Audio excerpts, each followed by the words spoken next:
हो गया। चलो थैंक यू। हाँ, पानी दे दो बस।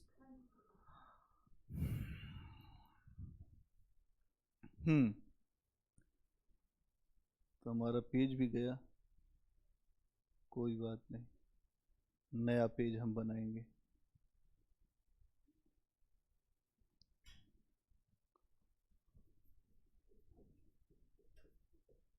आषाढ़ का एक दिन। कितने पात्र हैं? 12। 12 पात्र हैं और हम उन्हीं पात्रों पर चर्चा स्टार्ट हमने किया है। और हमने ये देखा कि अंबिका जो है वो बैठी हुई है और क्या कर रही है अंबिका? धान सूप में साफ कर रही है। और आपने ये भी देखा कि मल्लिका कहीं बाहर गई हुई है। मल्लिका जहाँ बाहर गई तो वहाँ बारिश होने लग गई।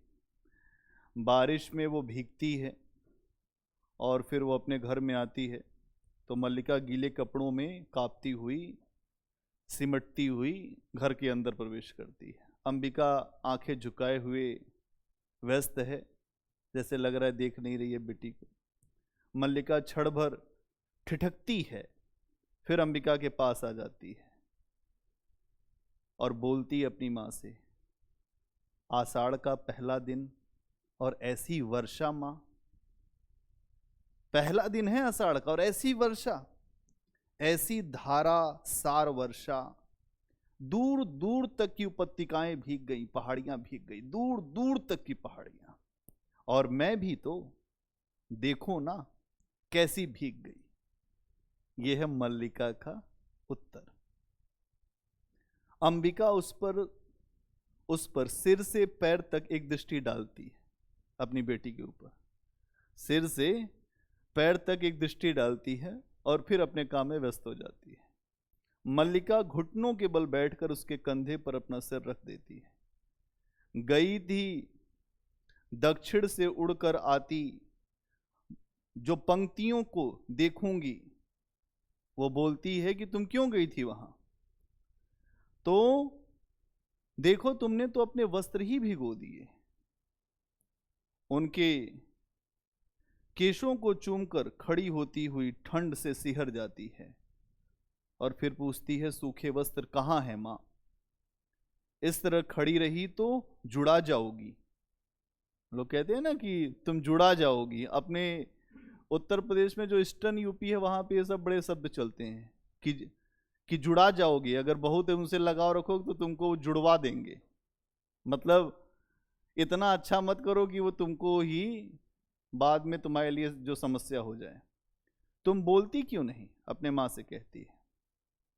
अंबिका आक्रोश की दृष्टि से उसे देखती है, फिर बोलती है, सूखे वस्त्र अंदर तल पे हैं, चौकी पे। मल्लिका, तुमने पहले से ही निकाल कर रखे थे।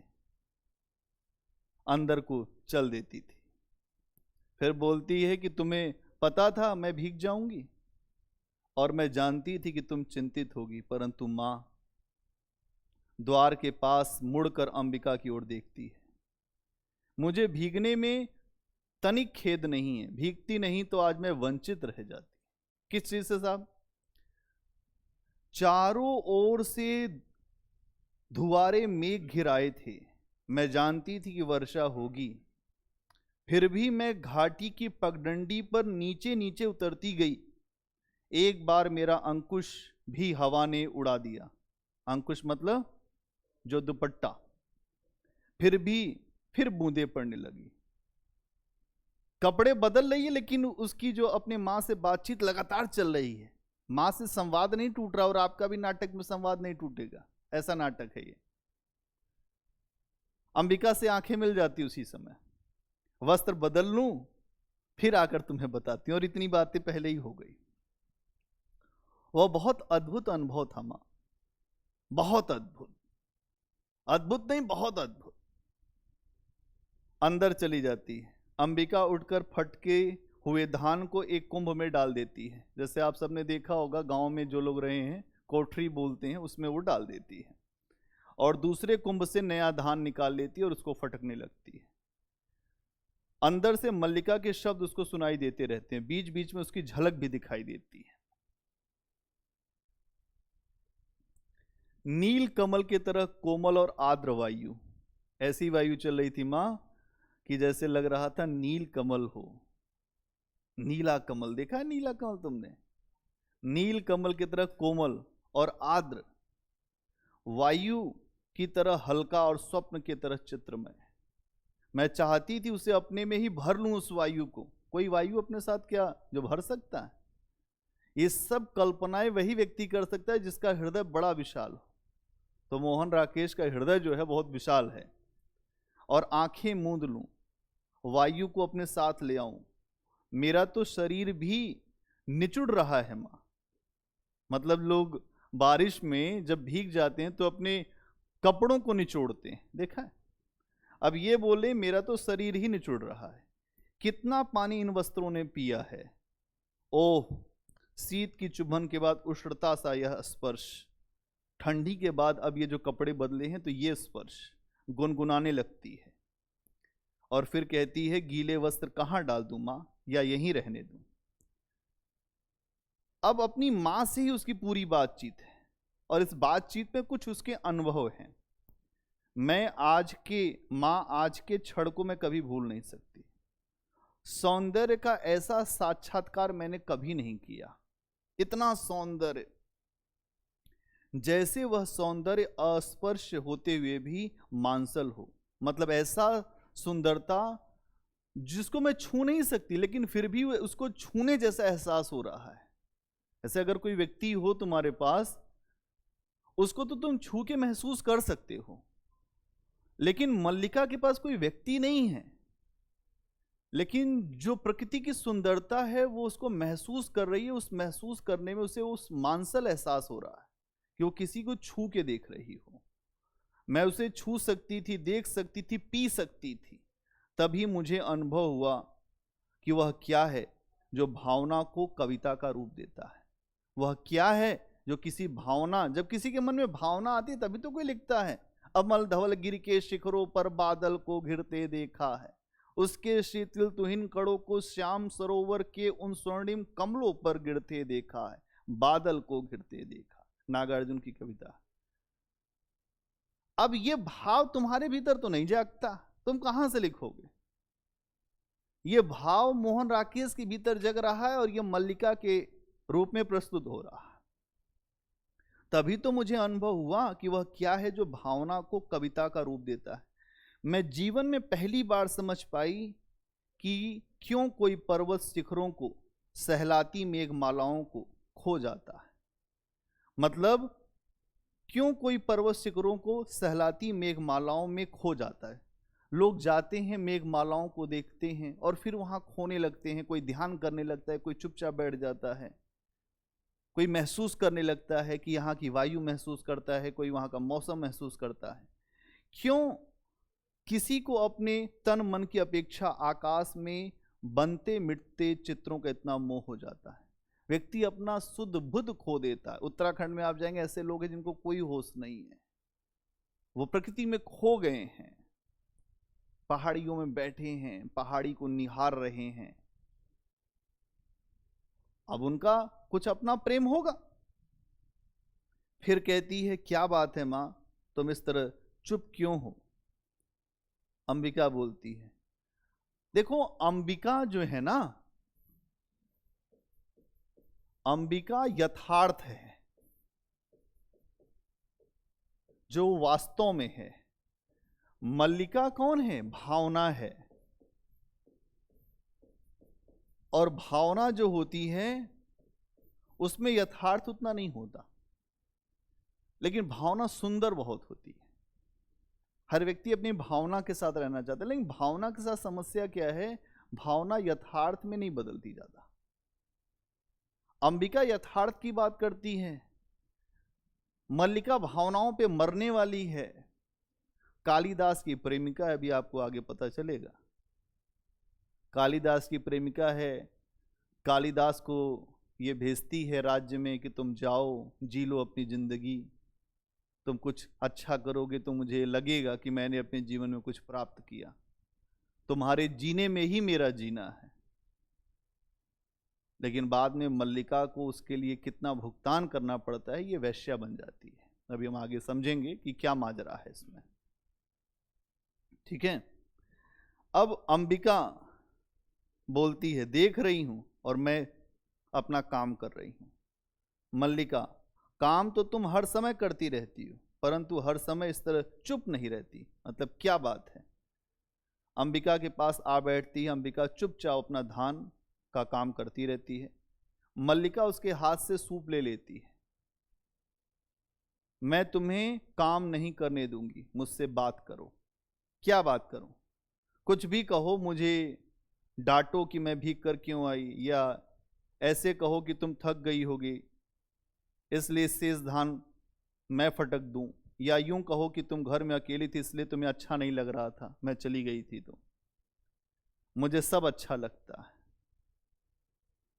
मैं घर में कब दुकेली रहती हूं, तुम कब घर में रहती हो, इसका मतलब यह है कि तुम कब घर में रहती हो। तुम्हारे यहां रहते हुए भी मैं अकेले ही रहती हूं। मतलब एक पीढ़ी अंतराल भी आपको दिखेगा माँ बेटी का। माँ अपनी बेटी से बहुत कुछ नहीं कर पाती है, बेटी अपनी माँ को बहुत कुछ नहीं कर पाती है। फिर अगर आप देखेंगे तो आगे क्या होता है, आगे की कुछ बातें।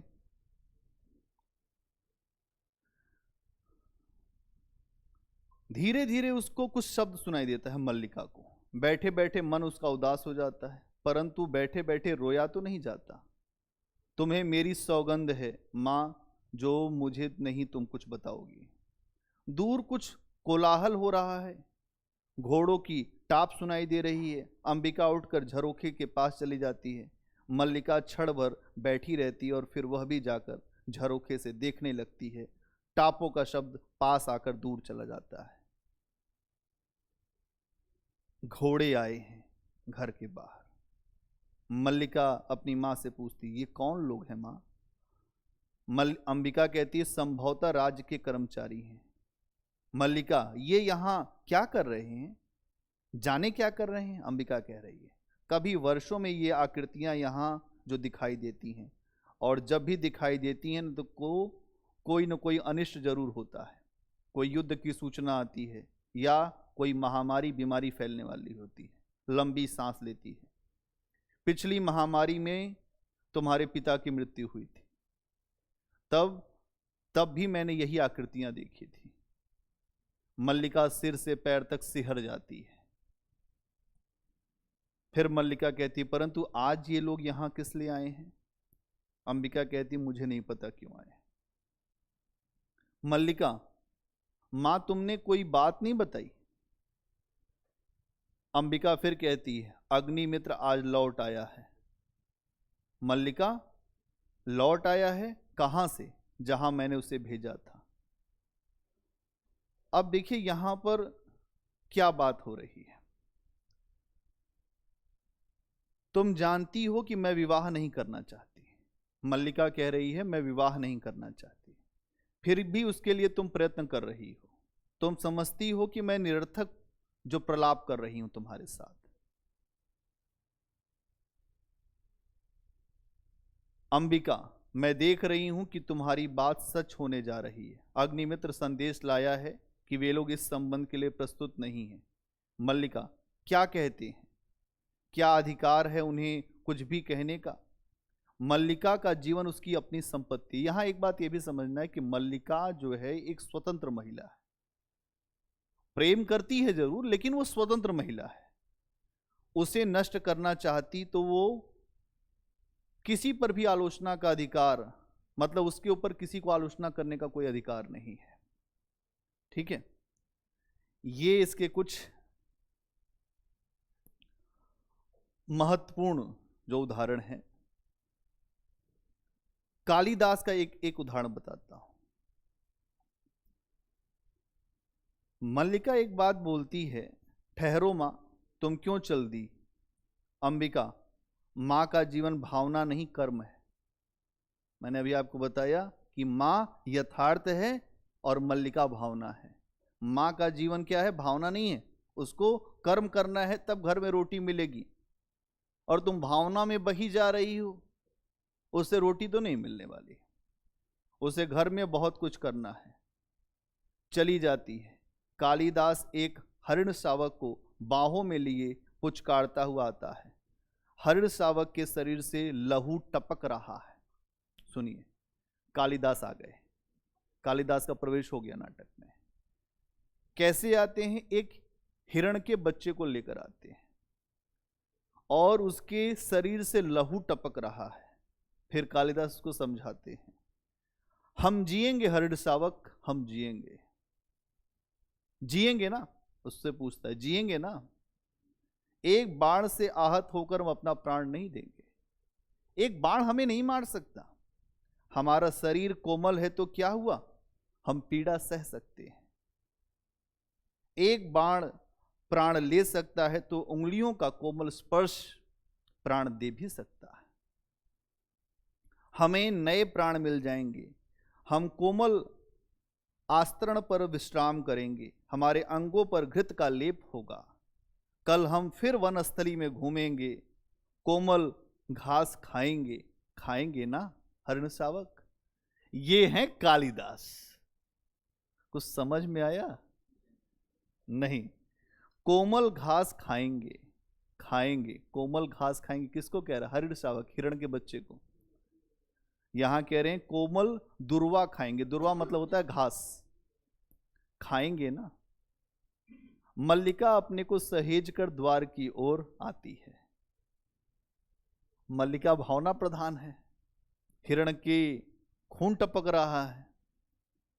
यह आहत हरिण शावक, यहां ऐसा कौन व्यक्ति है जिसने इसे आहत किया? क्या दक्षिण की तरह इस जगह भी ऐसी बातें चल रही हैं?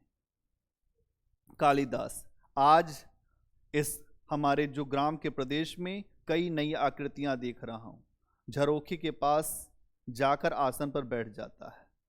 हरिण शावक को अपने हृदय से लगाकर थपथपाने लगता है। फिर कहता है कालिदास, हम सोएंगे।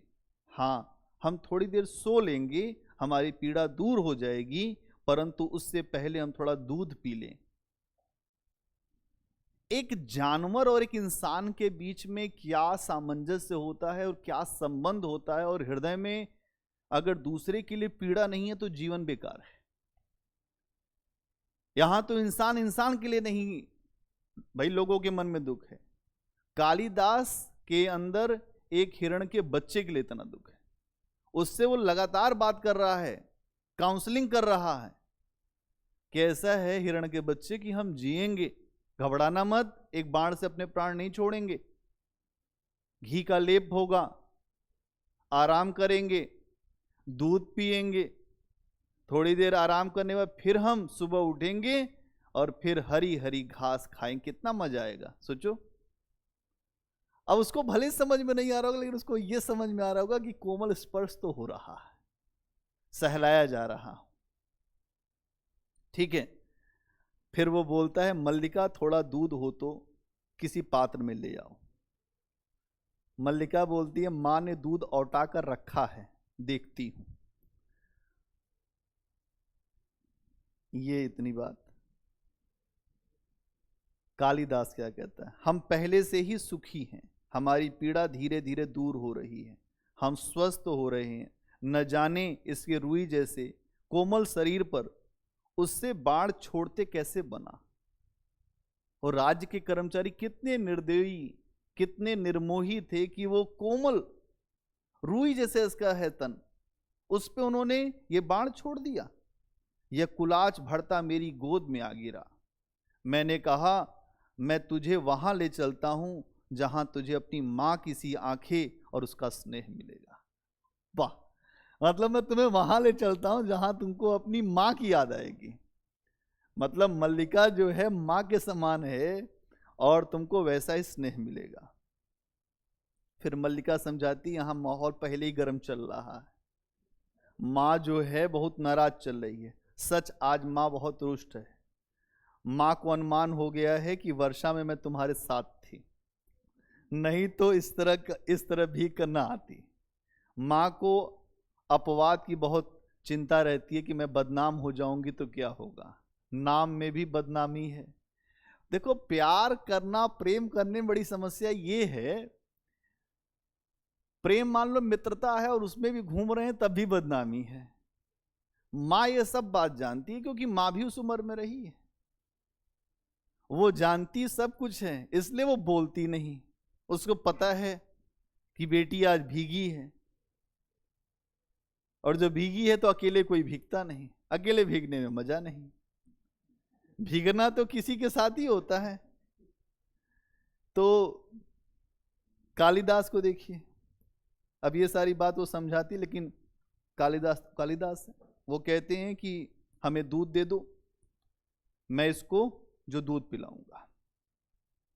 ठीक है, तब तक अचानक दरवाजे पर राजपुरुष आते हैं, द्वार के पास रुक जाता है और क्षण भर वह कालिदास को देखता है। कालिदास का मुंह अगर आप देखेंगे तो वो हिरण को दूध पिला रहा है, हिरण के बच्चे को। लेकिन जो राज्य का कर्मचारी है दंतुल, वो आ चुका है। दूध पिलाकर इसके मांस को और कोमल कर देना चाहते हो क्या? दूध पिला रहे हो, इसके मांस को और कोमल करना चाहते हो? कालिदास और मल्लिका चौंक कर उसे देखते हैं। ये दोनों के दोनों नेचर से प्यार करने वाले लोग हैं। अगर आज देखेंगे, अगर आप जो नर्मदा बचाओ या चिपको आंदोलन जो भी चले हैं, वो ऐसे ही लोगों द्वारा चलाए गए हैं जो नेचर को प्यार करते हैं। कालिदास और मल्लिका दोनों गांव के लोग हैं, और गांव के लोग आमतौर पर अपने पेड़ पौधे जानवर सबसे प्यार करने वाले लोग हैं। आजकल के लोग बड़े मूर्ख टाइप के हैं, पहले के लोग बगीचे लगाते थे, हर व्यक्ति बगीचा लगाता था, छोटा हो बड़ा हो सब बगीचे लगाते थे, हरियाली थी। लेकिन आज क्या है, हर व्यक्ति ये सोच रहा है कि कहां से पेड़ काटें और अपने घर का सोफा बनवाएं या उसको बेच दे ले जाके। यहां इस बात को देखना है। कालिदास और मल्लिका चौंक कर उसे देखते हैं और पीछे हट जाते हैं हरिण शावक को लेकर। कालिदास दूध का भाजन आसन पर रख देता है। कालिदास फिर अपने प्रश्न करता है। जहां तक मैं जानता हूं हम लोग आपस में परिचित नहीं हैं, तुम्हारा एक अपरिचित घर में आने का साहस कैसे हुआ? दंतुल एक बार मल्लिका की ओर देखता है, फिर कालिदास की ओर। दंतुल, कैसी आकस्मिक बात है कि ऐसा ही प्रश्न मैं तुमसे पूछना चाहता हूं। हमारा कभी का परिचय नहीं है, फिर भी मेरे बाण से आहत हरिण को तुम उठा लाने में तुम्हें संकोच नहीं हुआ? हमने मारा था, हम राजपुरुष हैं, हम अधिकारी हैं, आईएएस, हम किसी को भी मार सकते हैं, हम पुलिस में हैं। हमने जिसको मारा उसको तुमने क्यों उठाया?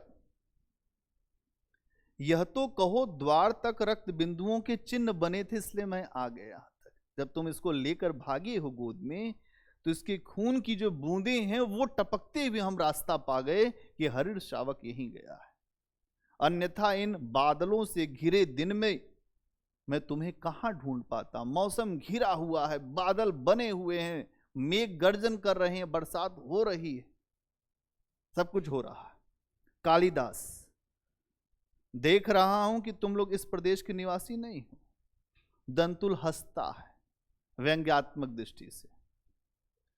मैं तुम्हारी दृष्टि की प्रशंसा करता हूं कालिदास। मेरी वेशभूषा इस बात का परिचय देती है कि मैं कहां का निवासी हूं और मैं कौन हूं। कालिदास, मैं तुम्हारी वेशभूषा को देखकर नहीं कह रहा हूं। दंतुल, तो क्या मेरे ललाट की रेखाओं को देखकर कह रहे हो? जान पड़ता है चोरी के अतिरिक्त सामुद्रिक का भी अभ्यास करते हो तुम। मतलब तुमने ये हिरण के बच्चे को चुराया है तो ये चोरी का इल्जाम है, और तुमने कुछ ऐसी विद्या भी सीखी है कि तुम लोगों के मस्तिष्क को भी पढ़ते हो। मल्लिका को चोट खाई हुई सी आगे आती है। अब आपको समझना पड़ेगा कि दंतुल राज्य का अधिकारी है, कालिदास एक कवि है और मल्लिका उसकी सहयोगिनी है, और ये दोनों जो प्रकृति से बहुत प्यार करते हैं। मल्लिका, तुम्हें ऐसा लांछन लगाते हुए शर्म नहीं आती? कौन है ये, इनके ऊपर ऐसा आरोप लगाते हो? दंतुल, क्षमा चाहता हूं हे देवी, परंतु यह हरिण शावक जिसे बाहों में लिए हैं ये मेरे बाण से आहत हुआ है, इसलिए यह मेरी संपत्ति है। मेरी संपत्ति मुझे लौटा देंगे तो मुझे कोई दिक्कत नहीं होगी। कालिदास, इस प्रदेश में हरिणों का आखेट नहीं होता राजपुरुष, यहां पर हरिणों का आखेट नहीं होता। राजस्थान में चले गए, अगर तुमने चिंकारा मार दिया तो सलमान खान जेल चले गए, और उसी को उस मामले से बचने के लिए कई साल का प्रयास करना पड़ा। भारत की भूमि ऐसी है, यहां जानवरों का ही शिकार हुआ था। बहुत सारे एक्टर गए थे, हम साथ साथ एक पिक्चर की शूटिंग चल रही थी, वहीं पे एक एक्ट्रेस ने बोला था मिस्टर खान से कि एक बढ़िया हिरण का शिकार करो, आज बने वही। हम उत्साहित हो जाता है, यहां नायिका कोई बताए तो उत्साहित हो गया हीरो, शिकार हो गया, बाद में जेल वही गए, और उसके बाद भी माफी, हर तरह से हर काम करना पड़ा। तो यहां पर भी यही मामला है हरिण शावक का, और तुम यहां के हो नहीं, बाहर के हो, इसलिए इतना ही पर्याप्त है कि हम तुम्हें अपराधी न माने। तुमने हमारे हरिण को मारा, तुम यहां के नहीं हो, इसलिए हम तुम्हें अपराधी नहीं मानते।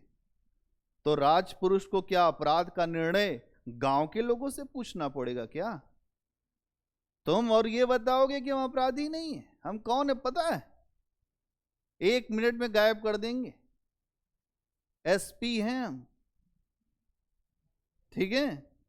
ग्रामीण युवक अपराध और न्याय की परिभाषा देता है, मुझे दंतुल को नहीं।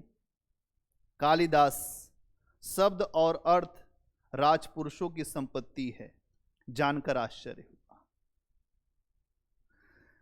दंतुल, समझदार व्यक्ति जान पड़ते हो लगता है, फिर भी यह नहीं जानते कि राजपुरुषों का अधिकार कहां तक होता है। मुझे देर हो रही है, जल्दी हरिण शावक मेरे पास तो। मतलब आज हरिण शावक को लेकर ही मानेगा। कालिदास, यह हरिण शावक इस पर्वत भूमि की संपत्ति है। राजपुरुष और इसी पर्वत भूमि के निवासी हम इसके सजातीय हैं। ये हमारे बीच का है, जैसे मैं हूं वैसे ये हरिण है। तुम यह सोचकर भूल कर रहे हो कि हम इसे तुम्हारे हाथ में सौंप देंगे। मल्लिका, इसे अंदर लेकर जाओ और इसे बिस्तर पे सुलाओ। अंबिका सहसा अंदर आती है। इस घर में, यह घर जो है, इसका बिस्तर हरिण शावकों के लिए नहीं है, क्योंकि यथार्थ है मामला।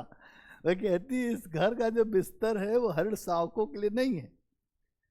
मल्लिका बीच में आती है, तुम देख रही हो ना मां इसकी हालत? अंबिका, हां देख रही हूं, इसीलिए कह रही हूं। तल्प और आस्तरण मनुष्यों के सोने के लिए है, पशुओं के लिए नहीं। कालिदास, इसे मुझे दे दो, तुम लोग संभाल नहीं पाओगे। 2 मल्लिका मैं इसे लेकर जाऊं। दूध का भाजन नीचे रख देता है और बढ़कर हरिण शावक को अपनी बाहों में भर लेता है। इसके लिए मेरी बाहों का ही बिस्तर पर्याप्त होगा, इसे मैं अपने घर लेकर जाऊंगा। द्वार की ओर चल देता है। दंतुल, ओ राजपुरुष, और वो तुम्हें ले जाते हुए देखता रहेगा। कालिदास, यह राजपुरुष की रुचि पर निर्भर करता है, वो जो चाहे वो कर ले। बिना उसकी ओर देखे ड्योढ़ी पर कालिदास चढ़ जाता है। दंतुल, राजपुरुष की रुचि अरुचि क्या होती है, संभवतः इसका परिचय तुम्हें देना आवश्यक होगा। कालिदास बाहर चला जाता है, केवल उसका शब्द ही सुनाई देता है। तलवार की मूठ पर हाथ रखे उसका पीछा करना चाहता है, लेकिन पीछे से मल्लिका शीघ्रता से द्वार के सामने आ जाती है। ठहरो राजपुरुष, ठहरो। हरिण शावक के लिए हट मत करो, तुम अच्छे व्यक्ति हो, तुम्हारे लिए प्रश्न अधिकार का है। उनके लिए संवेदना का, उनके कहने में ही एक भाव है। मतलब तुम राजपुरुष हो, तुम अधिकार के लिए केवल, वो तो कोई बड़ी बात नहीं, तुमने एक मार दिया। वो संवेदना वाले व्यक्ति हैं, इसलिए उन्होंने हरिण शावक के लिए अपने आप को भी नहीं पीछे। मतलब अब आप सोचिए कि राजपुरुष जो उसको मार सकता है, लेकिन कालिदास उस पर भी तैयार नहीं है। ये है जो प्रकृति और जो पुरुष का संबंध। जो लोग अपने आप को नेचर में डाल देते हैं, फिर नेचर के लिए जान भी दे सकते हैं। अगर आप देखेंगे तो उत्तराखंड में जब चिपको बचाओ, अगर जब आप आंदोलन देखेंगे या जो पेड़ बचाओ आंदोलन चला था, उस पर महिलाएं पेड़ों से जो वो लिपट गई थी, उन्होंने कहा इसको काटने से पहले मुझको काटो, और जब मुझको काटोगी तब ही होगा पेड़ कटेगा। बाद में उन महिलाओं का बड़ा सम्मान उत्तराखंड में, अभी भी आप जाएंगे तो उनको पर्यावरण का मित्र कहा जाता है। और जैसे जैसे हम पर्यावरण से खेल रहे हैं, वैसे वैसे जोशीमठ नीचे धंस रहा है। ये नाटक इस बात का भी संकेत है कि हमें पर्यावरण से खेलना नहीं है, हमको भी प्रकृति को जो बचाए रखना है। ठीक है, कालिदास की रक्षा करने का मल्लिका प्रयास कर रही है, और वो प्रयास में वो कहती है, ठहरो राजपुरुष, हरिण शावक के लिए हट मत करो, तुम्हारे लिए प्रश्न अधिकार का है, उनके लिए संवेदना का है। कालिदास निशस्त्र हैं, और उसके बाद भी वो तुम्हारे शस्त्र की चिंता नहीं करेंगे, मैं जानती हूं उन्हें। तुम्हारे पास हथियार है, तलवार है, तुम उन्हें मार सकते हो, लेकिन उनके पास कुछ भी नहीं है, लेकिन उसके बाद वो चिंता नहीं करेंगे। फिर दंतुल बोलता है, कालिदास तुम्हारा अर्थ है कि मैंने जिनसे हरिण शावक के लिए तर्क कर रहा था, क्या वो कवि कालिदास है जिनका इतना बड़ा नाम है, वो यहां रहते, इस गांव के हैं? अब दिमाग पागल हो गया। कालिदास की मतलब ख्याति बहुत ज्यादा फैल चुकी थी, कालिदास ने बहुत सारी रचनाएं की थी। अब दंतुल को समझ में आया, क्या ये वही कालिदास हैं जो हरिण शावक को लेकर गए, ये इतने बड़े कवि? मल्लिका ने कहा, हाँ हाँ, परंतु तुम कैसे जानते हो कालिदास कवि हैं? दंतुल कहता है, कैसे जानता हूं? उज्जैनी की राजसभा का हर व्यक्ति ऋतु संहार के लेखक कालिदास को जानता ही है कि ऋतु संहार इन्होंने लिखा। मल्लिका, उज्जैनी की राजसभा का हर व्यक्ति इन्हें जानता है, और मैं इनको हल्के में लेती हूं। दंतुल, सम्राट स्वयं ऋतु संहार पढ़ते हैं। सम्राट जो हैं हमारे स्वयं ऋतु संहार पढ़ते हैं, उनकी प्रशंसा, उन्होंने ऋतु संहार की प्रशंसा की है। इसलिए आज उज्जैनी का राज्य ऋतु संहार के लेखक का सम्मान करना चाहता है, उन्हें राजकवि का पद देना चाहता है। आचार्य वर रुचि इसी उद्देश्य से उज्जैनी से यहां आए हैं। मतलब उज्जैनी में राजा रहते हैं, वहां से ऋतु संहार के लेखक को ढूंढने के लिए एक आचार्य भेजे गए हैं कि जो कालिदास को ले आए, राज्य उनका सम्मान करना चाहता है। ये वही कालिदास हैं जो यहां मल्लिका के साथ आपको दिखाई दे रहे हैं। मल्लिका, उज्जैनी का राज्य उन्हें सम्मान देना चाहता है, राजकवि का आसन देना चाहता है। दंतुल, मुझे खेद है कि मैंने उनके साथ अशिष्ट व्यवहार किया, मैं नहीं जानता था कि वो इतने बड़े आदमी हैं, मुझे जाकर उनसे क्षमा मांगनी होगी। अब सोचिए अंबिका का क्या हाल होगा। मतलब गांव का आदमी जो है हल्के में ले लेता है, किसी किसी को चला जाता है। मल्लिका कुछ क्षण खड़ी है, फिर सहसा उसकी चेतना लौट आती है। अंबिका इसी भी दूध का भाजन उठाकर, इनके जीवन में, अंबिका के जीवन में यही चल रहा है कि दूध का बर्तन वहां फेंक के लोग चले गए हैं, उसको हटाना होगा। दूध का भाजन उठाकर एक कोने में रख देती है। जिस पात्र में पहले दूध था उसे देखती है, उसे छोटे पात्र में फिर डालकर शक्कर मिलाने लगती है। इनका यही काम है। मल्लिका, तुमने सुना मां, राज्य उन्हें राजकवि का पद दे रहा है, आसन देना चाहता है। अंबिका हाथ से गिरते दूध के पात्र को किसी तरह संभाल लेती, हाथ से दूध गिरने लगता है पात्र, उसको पता है कि अब ये राजकवि बनेगा तो मेरी बेटी का भाग्य खराब हो गया। अगर यहां रहता तो कम से कम शादी विवाह करता, लेकिन अब ये राजकवि बन जाए, जो आईएएस बन जाए। तो आमतौर पे अभी तक आपने देखा होगा जितने लोग आईएएस जो हुए, बहुत अच्छे लोगों की बात तो नहीं कर रहा हूं, लेकिन आमतौर पे जो आईएएस हुए बाद में उनको प्रेम व्रेम ज्यादा याद रहता नहीं है कि हमारा प्रेम कहाँ था। और अगर जो जो मान लो कि अगर कोई लड़की आईएएस हो जाए तो उसको भी नहीं याद रहता है।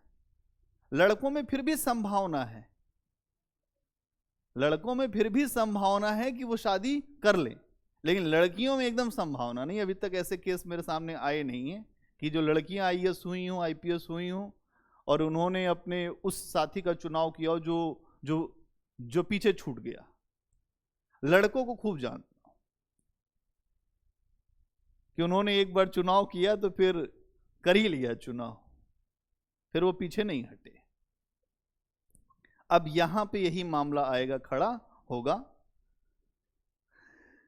अंबिका, गीले वस्त्रों को मैंने सूखने के लिए डाल दिया है। उनका इसी में चल रहा है कि गीला वस्त्र, फिर वो धान साफ करेंगी, फिर वहां बर्तन फेंका उसको सही करेंगी, उनको किसी से लेना देना नहीं। थोड़ा सा दूध शेष है, उसमें मैं चीनी मिला देती हूं, शक्कर।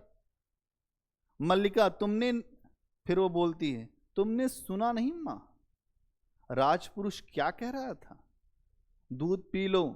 उसके ऊपर कोई असर नहीं पड़ रहा है कि कालिदास को कौन सा सम्मान दिया जा रहा है। आशा करती हूं अब यहां किसी और का आतिथ्य नहीं होना है।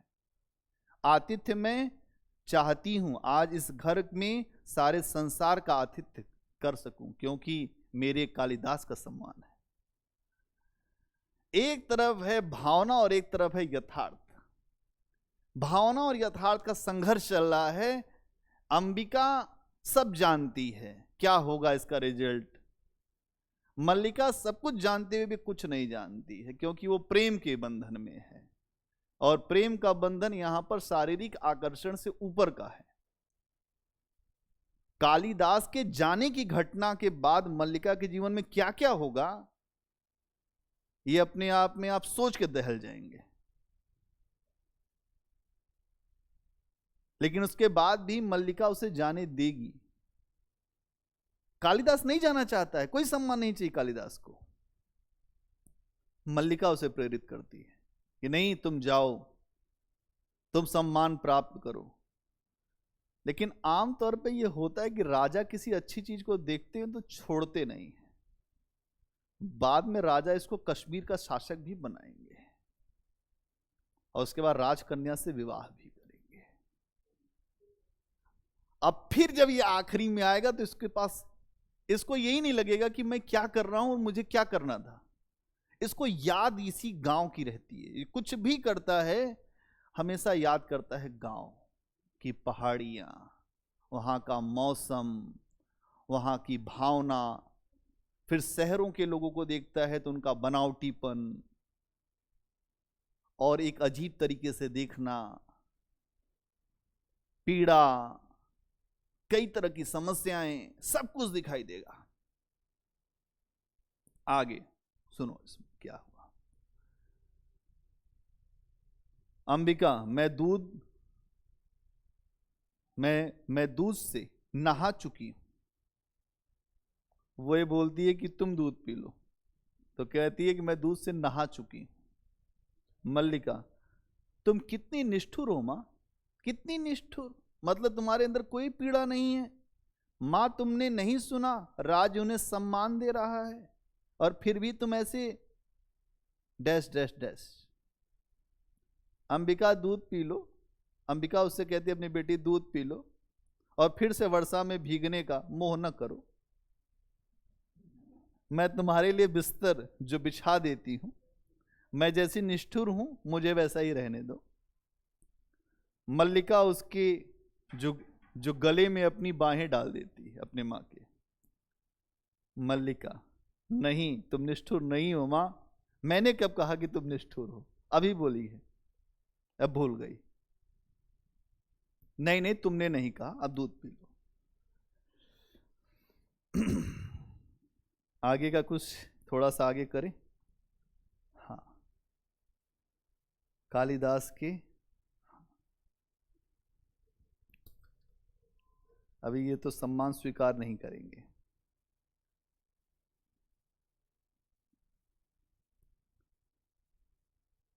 मल्लिका,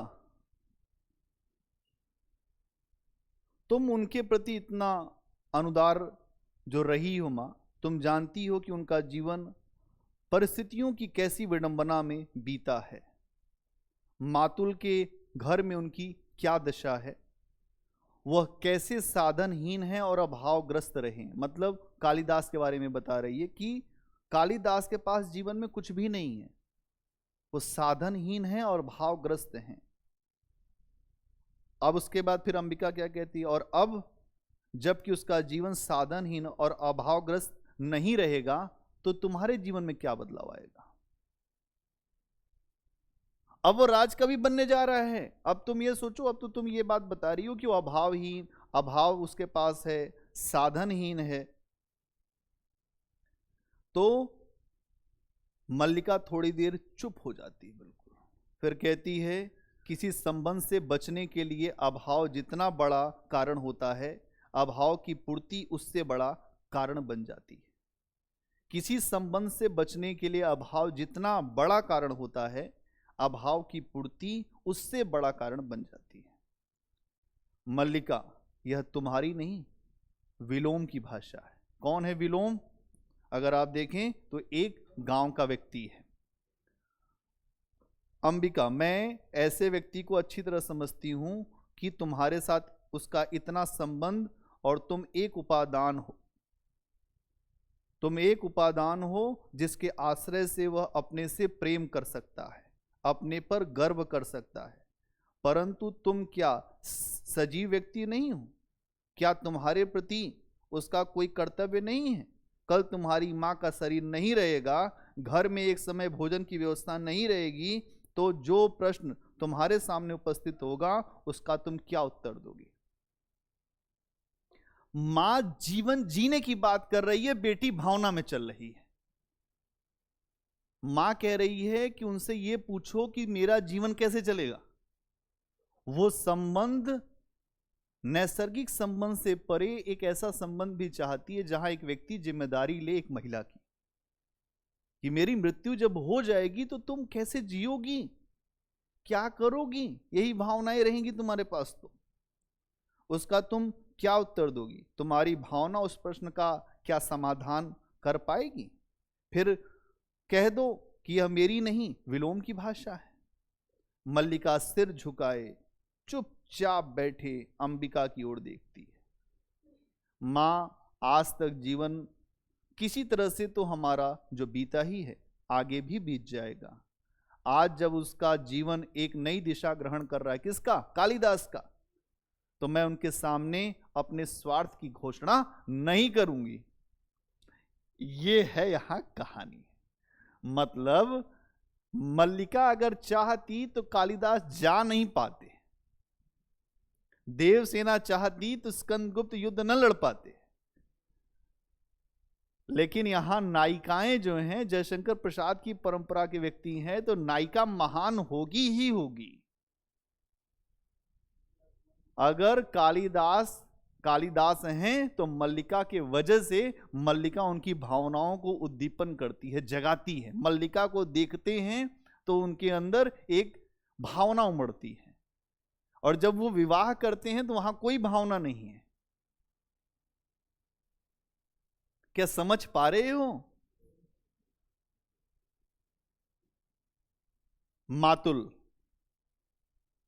अंबिका, क्या घर में हो? मातुल आता है तो मल्लिका कहती है क्या हुआ? अरे मातुल, मातुल, मैंने इसे पाला पोसा, बड़ा किया। किसकी बात हो रही है? कालिदास की। कालिदास के जहां जिसके यहां रहता था कालिदास, वो व्यक्ति आ गया है। वो ये कह रहा है मैंने इसे पाला पोसा, बड़ा किया, क्या इसी दिन के लिए कि इस तरह से हमें छोड़कर चला जाए? कुलद्रोही। मल्लिका, परंतु उन्होंने तो सुना है कि राज्य की ओर से सम्मानित किया जा रहा है उन्हें। उज्जैनी से कोई आचार्य आए हैं। मातुल, यही तो कह रहा हूं कि उज्जैनी से कोई आचार्य आए हैं। मैं ठीक कह रहा हूं, आचार्य कल ही इसे अपने साथ ले जाने के लिए कह रहे हैं। अब देखिए लीला, मल्लिका भी भेजने के लिए बहुत इच्छुक नहीं है। मल्लिका, किंतु डैश डैश डैश। मातुल, 2 रथ आए हैं, रथवा आए हैं, 4 अश्वारोही आए हैं, और मैं तुमसे नहीं कहता था अंबिका, हमारे दौहित्र का पुत्र गुप्त राज्य की ओर से शकों से युद्ध कर चुका है। तुम अंबिका, तुम अपने भागने की बात कर रहे हो, अपने भांजे की बात कर रहे हो? हाँ, उसी की बात कर रहा हूं। अंबिका, तुम समझो, एक तरह से ही राज्य की ओर से हमारे वंश का सम्मान किया जा रहा है, और मुझे यह सम्मान नहीं चाहिए। मल्लिका सहसा उठकर खड़ी हो जाती है कि मैं राज की मुद्राओं से कृत होने के लिए नहीं हूं। मतलब मल्लिका का विवाह भी एक अच्छे कुल में होने के लिए हो रहा है, लेकिन मल्लिका कहती है कि मैं राज की मुद्राओं से बिकने वाली नहीं हूं। उत्तेजना में एक कोने से दूसरे कोने वो टहलने लगता है। मातुल कहता है, उसके पहले बोलती है मल्लिका, कालिदास राजकीय सम्मान को स्वीकार नहीं करेंगे। मेरी समझ में नहीं आता कि इसमें क्रय विक्रय की क्या बात है। सम्मान मिलता है तो ग्रहण करो, नहीं तो कविता का मूल्य ही क्या है। अब एक बात यह समझना पड़ेगा कि सूर्यकांत त्रिपाठी निराला जब राम की शक्ति पूजा लिख रहे थे, इसके पहले मैंने आपको बताया था कि सूर्यकांत त्रिपाठी निराला का जीवन जो है बहुत अभाव में बीता था। अपने जो बिटिया का विवाह भी वो नहीं कर पाए थे, फिर बाद में अपने एक शिष्य से ही करना पड़ा। तो समस्या ये है कि अगर कोई कवि है और उसकी कविताओं का कोई मूल्य ही नहीं लगेगा तो उसका जीवन कैसे चलेगा। यहां इस बात का भी प्रश्न है। जीवन भावनाओं से नहीं चलता है, जीवन चलता है अंबिका वाले रास्ते से। लेकिन अंबिका वाला ही रास्ता भी बिल्कुल सही नहीं है। भावनाएं जरूरी हैं, भावनाएं आवश्यक हैं, भावनाओं से ही हम आगे बढ़ते हैं। मल्लिका कहती है, कविता का कुछ मूल्य है आर्य, तभी तो सम्मान का भी मूल्य है। मैं समझती हूं कि उनके हृदय में यह सम्मान कहां चुभता है।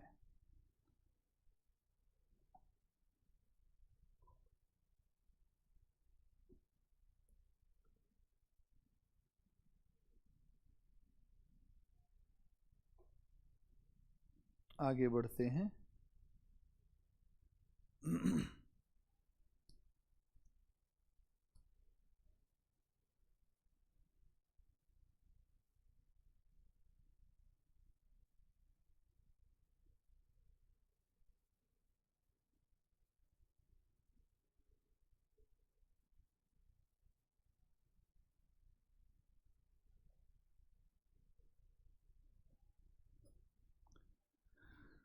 मल्लिका, कालिदास आपके किसी भी प्रश्न का उत्तर देने के लिए बाध्य नहीं है। एक व्यक्ति आ गया है विलोम, वो भी कवि है। मैं कब कहता हूं कि वो बाध्य हैं, परंतु संभव है कि कालिदास का अंतःकरण उसे उत्तर देने के लिए बाध्य करे। क्यों? कालिदास को जाना है सम्मानित होने, लेकिन अब उसके सामने ऐसे प्रश्न खड़े होते हैं। जो लोग मल्लिका से लगाव रखते हैं वो लोग कालिदास से भी जवाब चाहते हैं कि तुम वहां जाकर क्या करोगे, और ऐसा तो नहीं कि मल्लिका का जीवन यहीं बर्बाद करोगे। तो प्रश्न उत्तर की एक श्रृंखला शुरू होती है। कालिदास, मैं तुम्हारी प्रशंसा करने के लिए अवश्य बाध्य हूं। तुम दूसरों के घर में ही नहीं, उनके जीवन में भी अनाधिकार प्रवेश कर जाते हो। विलोम, अनाधिकार प्रवेश क्यों अंबिका? तुम्हें कालिदास की यह बात कहां तक संगत लगती है कि मैं विलोम दूसरों के घरों में अनाधिकार प्रवेश करता हूं? अंबिका कहती है कि मुझे इस संबंध में कुछ नहीं कहना। कालिदास कहता है कि तुम कुछ भी अनुमान लगाने के लिए स्वतंत्र हो विलोम। मैं इतना ही जानता हूं कि मुझे ग्राम प्रांतर छोड़कर उज्जैनी जाने में तनिक मोह नहीं है। मैं गांव नहीं छोड़ना चाहता, मल्लिका को नहीं छोड़ना चाहता, हरिण शावक को नहीं छोड़ना चाहता, उपत्यकाओं को नहीं छोड़ना चाहता, मुझे कुछ नहीं छोड़ना है। विलोम, निसंदेह तुम्हें ऐसा मोह क्यों होगा? ये तो साधारण व्यक्ति को हो सकता है, तुम्हें क्यों होगा? परंतु मैं केवल इतना जानना चाहता हूं, यदि ऐसा हो जाए तो क्षण भर के लिए स्वीकार कर भी लिया जाए तो तुम जाने का निश्चय कर लो, तो ऐसी स्थिति में क्या उचित होगा? मल्लिका और कालिदास के बीच एक दूसरे को दोनों देखते हैं। फिर मल्लिका बोलती है, आर्य विलोम, आप अपनी सीमा में रहकर बात करें, मैं बच्ची नहीं हूं। यहां सभी लोग जो मल्लिका को भी प्रोटेक्ट करना चाहते, अंबिका के इन्फ्लुएंस की वजह से, अंबिका सबको बुला रही है, चाहे वो मातुल हो, चाहे वो विलोम हो, सभी लोग घेराबंदी करो कालिदास की, कहीं ऐसा ना हो जाए कि मेरी बेटी यहां बर्बाद हो जाए और ये यहां निकल ले। इससे थोड़ा सा कुछ या तो जाए तो विवाह करके जाए, कुछ ऐसा सिस्टम बना दे। पता चले कि सिस्टम कुछ नहीं बना, अपना निकल लिए। जो पर्वत महल घुमाते कि ये वाला पर्वत देख लिया जाए और चलो यहां भीग लिया जाए, ये बहुत होता है। तो यहां ये है। तो फिर वो बोलती है कि मैं बच्ची नहीं हूं, अपना भला बुरा। आमतौर पर लड़कियां ये डायलॉग हमेशा देती हैं, जब किसी से प्रेम हो जाता है ये डायलॉग देती हैं, मैं बच्ची नहीं हूं, अपना भला बुरा सब समझती हूं। आप संभवतः यह अनुभव नहीं कर रहे हैं आर्य, आप यहां इस समय एक अनचाहे अतिथि के रूप में आए हैं। विलोम, यह अनुभव करने की मैंने आवश्यकता नहीं समझी। मैं जानता हूं कि तुम मुझसे घृणा करती हो, मैं जानता हूं, परंतु मैं तुमसे घृणा नहीं करता। मल्लिका, मेरे यहां होने के लिए इतना ही पर्याप्त है। एक बात कालिदास से और करना चाहता हूं। क्या? यह मुझसे अधिक कौन जान सकता है? क्या? कालिदास बोलता है कि फिर एक बार सोचो मल्लिका, प्रश्न सम्मान और राज्य का आशय स्वीकार करने का नहीं है, उससे कहीं बड़ा प्रश्न एक मेरे सामने है, और वो प्रश्न है तुम। देखिए, व्यक्ति अच्छे की पहचान क्या है? कि वो समय पर सही बात करे। लेकिन कुछ महिलाएं त्याग में इतनी बड़ी बड़ी बातें करती है, उससे उन्हीं का जीवन चौपट हो जाता है बाद में। मल्लिका को ये पता है कि हल्का सा इशारा मैं कर दूंगी तो कहीं नहीं जाएगा, लेकिन मल्लिका इशारा कुछ नहीं करना चाहती है। मल्लिका अंबिका नहीं है, मल्लिका भावना है, और भावना में व्यक्ति सब कुछ छोड़ने में विश्वास रखता है। प्रेम का मतलब होता है बिक जाना, तो बिकने के लिए तैयार हो जाता है। हाँ, मतलब तन मन धन सब कुछ अर्पण कर देने का मतलब है प्रेम। इसके अलावा प्रेम और कुछ नहीं है। प्रेम का मतलब ये नहीं है कि आप दूसरे को प्राप्त कर ले। प्रेम का मतलब है कि उससे जो कुछ मिल रहा है, अगर उसके मिलने में तुम्हें अच्छा लगता है तो प्रेम है, और केवल तुम उसे प्राप्त करना चाहते हो तो फिर प्रेम नहीं है, वो केवल एक आकर्षण है। यहां इस बात को समझना है। और उसके बाद मल्लिका ये बात बोलती, और वो प्रश्न है मैं जानती हूं। फिर वो कहता है हाँ। फिर उसे बाहों में पकड़कर आसन पर बिठा देती है। यहां बैठो, तुम मुझे जानते हो। कालिदास उसकी ओर देखता है और देखता ही रहता है। तुम समझते हो कि तुम इस अवसर को ठुकरा कर यहां रह जाओगे तो मुझे सुख होगा? उमड़ते हुए आंसुओं को दबाने के लिए आंखें झपकती है और ऊपर की ओर देखती है। मैं जानती हूं कि तुम्हारे चले जाने से मेरे अंतर में इतनी रिक्तता छा जाएगी कि बाहर संभवतः बहुत सूना प्रतीत होगा। फिर भी मैं अपने साथ छल नहीं कर सकती, मैं तुम्हें रोक नहीं सकती। मुस्कुराने का प्रयास, मुस्कुराने की वजह तुम हो। मैं हृदय से कहती हूं कि तुम्हें जाना चाहिए। देखिए, पूरा अगर मुझे लगता है कि जो फिल्मों के भी गाने बने होंगे ये 1956 में लिख रहे हैं। आप सोचिए, हल्की बात नहीं है जो लिख रहे हैं ना। साहित्य तो पढ़ने वाले होंगे ही, जो भी बॉलीवुड में अच्छे लोग होंगे निश्चित रूप से साहित्य उन्होंने बहुत अच्छा पढ़ा होगा। आप चाहे जो गुलजार को ले लो, चाहे जो मनोज मुंतशिर को ले लो, चाहे वो जावेद अख्तर, सबने पढ़ा है। साहित्य पढ़ना ही पड़ेगा फिल्म बनाने के लिए, नाटक बनाने के लिए। हमारे हॉस्टल के एक सीनियर रहे तो तिग्मांशु धुलिया, और हमारे हॉस्टल में इलाहाबाद में रहे, एन झा के हैं वो। तो मैं तो जो दूसरे हॉस्टल में रहा हूँ जीएन झा में, हाँ, तिग्मांशु धुलिया। और एक से एक उन्होंने मूवी जो है वो डायरेक्ट की है। तो यहां आप देखेंगे कालिदास कहता है, चाहता हूं कि तुम इस समय अपनी आंखों से देख सको। मैं यही चाहता हूं कि तुम इस समय को अपनी आंखों से देख पाओ, जो समय मैं तुम्हें दिखाना चाहता हूं। मल्लिका, मेरी आंखें गीली हैं, मुझे कुछ समझ में नहीं आ रहा है, तुम मेरी बात नहीं समझ रहे हो। उसके पैरों के पास बैठकर उसके घुटनों पर कोहनियां रख देती है। तुम यहां से जाकर भी मुझसे दूर हो सकते हो क्या? तुम यहां से चले भी जाओगे ना कालिदास, तो हर सांस तुम्हारे लिए। ये जो प्रेम का चक्कर है ना, ये खतरनाक है। इसीलिए बाद में समस्या होती है। जो इतना भावना में जो रहता है, फिर बाद में वो भावनाएं ही उसके ऊपर हावी हो जाती हैं। यहां के हर जगह पर, हर स्थान पर तुम्हारी ही जो प्रतिभा हमें दिखती है। हर जगह तुम दिखते हो।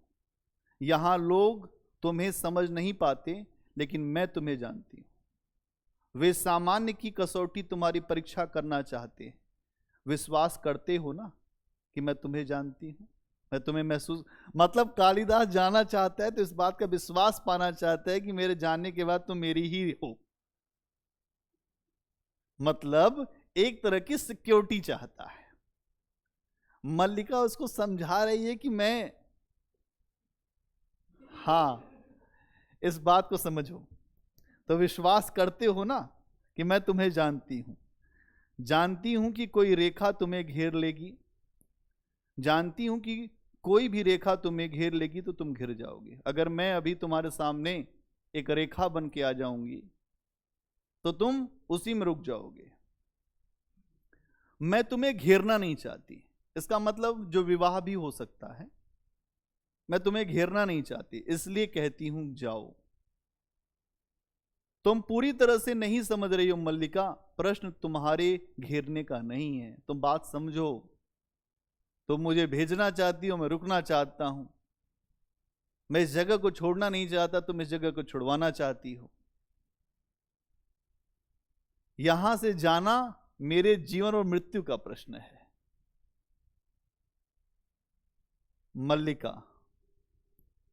मल्लिका के शब्दों की जो चुभन है उसको अनुभव करके अपनी मुद्रा को स्वाभाविक बनाने रखने का प्रयास करता है कालिदास, और बोलता है कि मैं अनुभव करता हूं कि यह ग्राम, यह प्रांतर मेरी वास्तविक भूमि है। मल्लिका, मुझे यहां से न निकालो। मैं कई सूत्रों से इस भूमि से जुड़ा हुआ हूं। कई सूत्र ऐसे हैं जो मुझे इस भूमि में, देखो आ जाएगी व्याख्या भी यहीं से, जो मैं पढ़ रहा हूं ना, यहीं से व्याख्या भी आ जाएगी और आई भी है। कई सूत्रों से इस भूमि से मैं जुड़ा हूं। उन सूत्रों में एक सूत्र तुम भी हो। एक सूत्र तुम भी हो। यह आकाश भी है और यह मेघ भी है।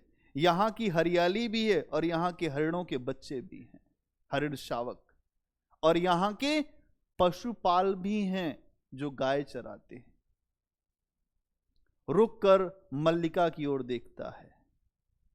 यहां से अगर मैं गया मल्लिका, तो मैं अपनी भूमि से उखड़ जाऊंगा। यही प्रश्न है गांव से जब कोई व्यक्ति शहर आता है तब। वो शहर आना नहीं चाहता, लेकिन रोजी रोजगार तो शहर में है। साहब जाएगा वो कहां? और जब वो शहर आता है तो अपने मूल से उखड़ जाता है, और ऐसा व्यक्ति अकेलेपन का शिकार होता है, अजनबीपन का शिकार होता है। वो अपनी पहचान ढूंढता है, उसको पहचान का संकट हो जाता है। कालिदास जानता है कि ये सब होगा, क्योंकि कालिदास खुद कवि है। वो मल्लिका को बार बार समझाता है, लेकिन मल्लिका तो मल्लिका है, उसको कालिदास बनाने पर आमादा है। वो चाहती है कि कालिदास केवल मेरा ही ना रहे, पूरी दुनिया उसे जाने कि कालिदास नाम का कोई व्यक्ति है, एक महान व्यक्ति है कालिदास, जिसको गांव, ये जो मेरा गांव है, ये मेरी मां इसको समझती नहीं है कुछ। जो जिससे प्रेम करता है उससे वो वही चाहता कि इस प्रेमी का इतना नाम हो जाए कि लोग ये कहें कि यही है महेंद्र सिंह धोनी। नहीं भाई, आप सोचिए ना कि महेंद्र सिंह धोनी का जो नाम है वो क्यों इतना प्रसिद्ध है। जो उनसे प्रेम करता रहा होगा। एक तो आपने मूवी भी देखी होगी, उसमें नायिका मर जाती है, कोई वो लड़की थी जो बिहार की कोई झां थी, जिसकी मृत्यु हुई, जिससे वो प्रेम करते थे। जब वो प्रसिद्ध हुए तो वो नहीं रही, बाद में फिर उन्होंने जो विवाह उसी तरीके का ही किया। लेकिन कहने का मतलब क्या है कि असली इश्क वही है जहां इश्क जिससे किया जाए उसको आगे बढ़ा दिया जाए। इश्क का मतलब ये नहीं है कि अपने भी बर्बाद हो जाए, उसको भी बर्बाद कर दे। बर्बादी नहीं है, आबादी का नाम है इश्क, कि आबाद कर दे जिसको। कोई किसी के साथ है तो उसे आगे बढ़ा दे। यहां मल्लिका कालिदास को आबाद करने के लिए आई है। हर जगह विरोध है मल्लिका का, लेकिन मल्लिका सब कुछ सहकर भी कालिदास को भेजेगी। ठीक है, तो ये अभी जो मैंने लाइनें अभी आपके सामने रखी, इस पे एक बार व्याख्या आ चुकी है। मल्लिका, यह क्यों नहीं सोचते हो कि नई भूमि में तुम्हें क्या क्या मिलेगा? तुम अधिक संपन्न होगे, तुम्हें वह भूमि उर्वर मिलेगी। तुम इस भूमि से तुम जो कुछ भी ग्रहण कर सकते थे वो तुम ले चुके हो कालिदास। इस भूमि से जो कुछ तुम्हें मिलना था वो मिल चुका है। तुम्हें आज नई भूमि की आवश्यकता है, जो तुम्हारे व्यक्तित्व को और अधिक पूर्ण बना दे, तुम्हें और महान बना दे, तुम्हारी रचनाओं को और बेहतर स्थान दे दे। कालिदास, नई भूमि मुझे सुखा भी सकती है मल्लिका। मैं यहां का पौधा हूं, मुझे हरियाली, मुझे पर्वत, मुझे बरसात पसंद है, लेकिन मैं वहां गया तो सूख जाऊंगा तो क्या होगा? प्रश्न देखो कितने शानदार हैं यहां पर। यह फिल्म है, फिल्म भी फेल है इसके सामने। ठीक है, फिर वो टहलने लगता है। मल्लिका, कोई भूमि ऐसी नहीं है जिसके अंदर कोमलता ना हो, और कोमलता नहीं भी होगी तो मुझे अपने कालिदास की प्रतिभा पर विश्वास है। मेरा कालिदास जहां जाएगा उसकी कोमलता का स्पर्श ही इतना गहरा है कि वहां अपने आप फूल खिल उठेंगे। कालिदास, और उस जीवन की अपनी अपेक्षाएं भी होंगी। मल्लिका उठकर उसके पास आती है, उसके हाथों में अपना हाथ रख देती है। मल्लिका, यह क्यों आवश्यक है कि तुम उन अपेक्षाओं का पालन करो?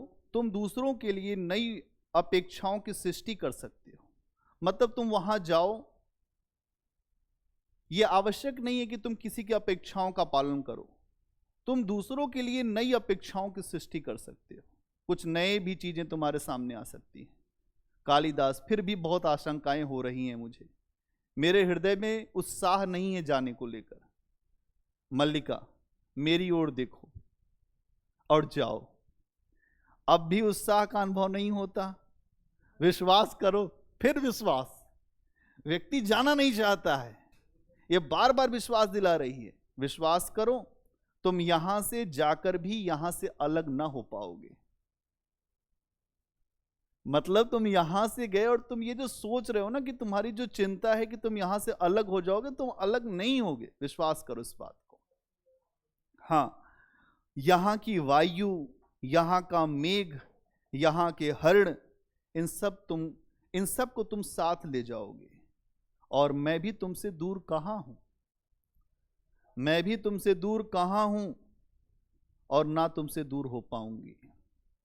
जब भी तुम्हारे निकट होना चाहूंगी, पर्वत के शिखर पर पहुंच जाऊंगी और उड़कर मेघों में घिर जाया करूंगी, तुम महसूस करना कि मैं तुम्हारे पास हूं।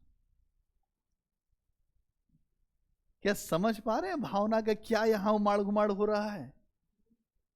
बिजली कौंधती है, अचानक चमकने लगती है, मेघ का गर्जन सुनाई देता है, कालिदास उसके हाथ पकड़े रहता है। मल्लिका पलके झपक कर अपने आंसुओं को सुखाती है और कहती है, लगता है वर्षा होगी, यूं भी बहुत अंधेरा हो गया है, आचार्य तुम्हारी प्रतीक्षा कर रहे होंगे। कालिदास, मुझे जाने के लिए ना कहो। मल्लिका, देखना मैं तुम्हारे बाद जब तुम जाओगी तो मैं बहुत प्रसन्न रहूंगी, बहुत घूमूंगी, हर संध्या को मंदिर जाऊंगी जगदम्बा के, और सूर्यास्त देने के लिए भी जाया करूंगी। कालिदास, इसका अर्थ है कि मैं तुमसे विदा लूं? मल्लिका, नहीं, विदा तुम्हें नहीं दूंगी, जा रहे हो इसलिए केवल प्रार्थना करूंगी कि तुम्हारा पथ प्रशस्त हो।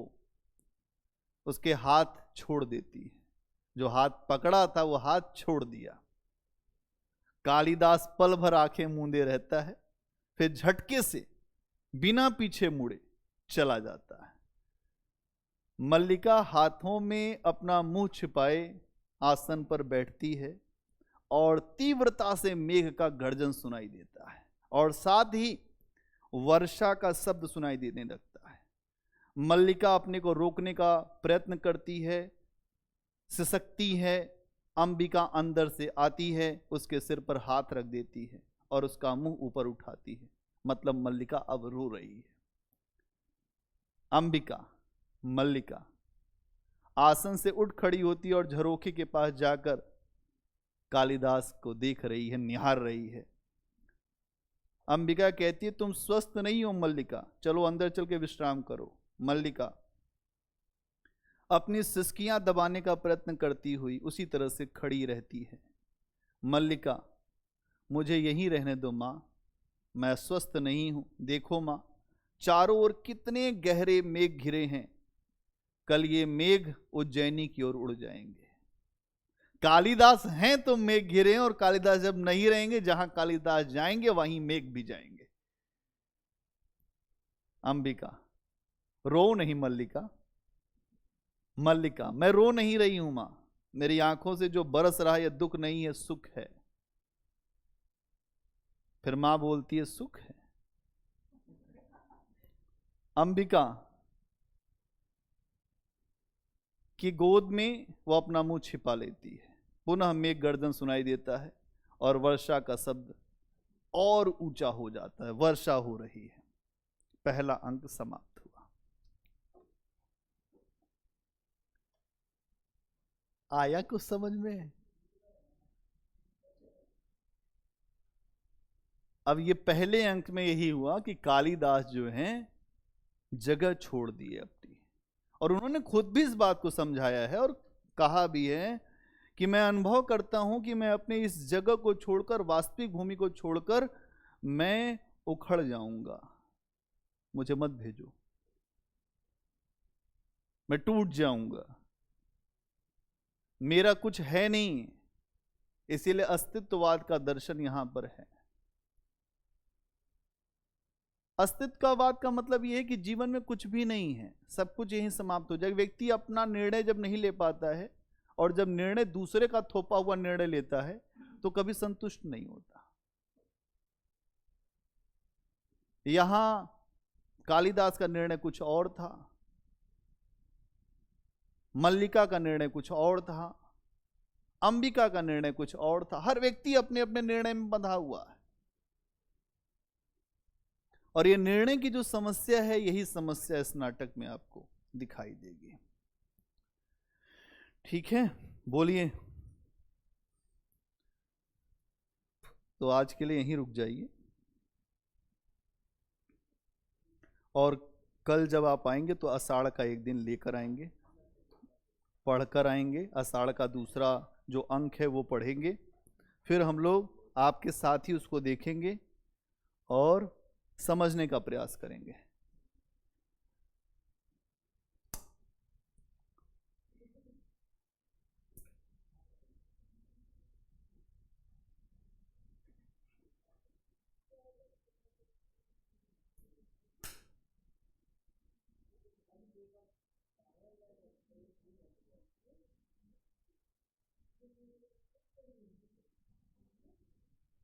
फर्स्ट पेपर में जब आप आएंगे तो भाषा विज्ञान वाला जो है, अभी जितना समय लग रहा है आपको इसी में ही लगेगा, बाकी समय में लगना नहीं है, इधर ही लगेगा जो समय।